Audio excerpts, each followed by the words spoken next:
The benefits of using a self-managed super fund are primarily down to flexibility.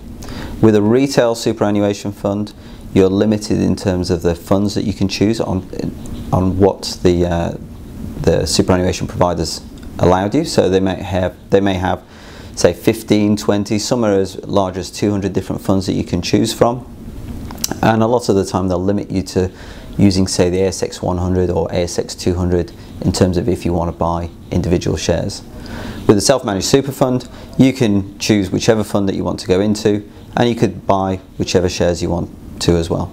The other thing to consider with a self-managed super fund is the investment choices and how hands-on you can be with that. So you might find it's a lot more involved in terms of having to choose the individual investments. With a retail superannuation fund, if you've just gone into one of the default options, you don't have to worry about it. It's all done for you. The other thing to bear in mind is that as a trustee of the fund, it's your responsibility to keep up to date with changes in regulations and ensure that the investments are invested correctly for the benefit of the members.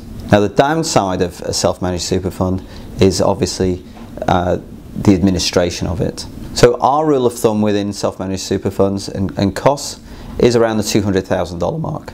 The reason that we use that is that 1% per annum in terms of fees is around $2,000, and that's what I'd expect you to pay if you're using a low-cost provider for the administration, which is similar to bookkeeping, and the audit, which is similar to paying an accountant's fee.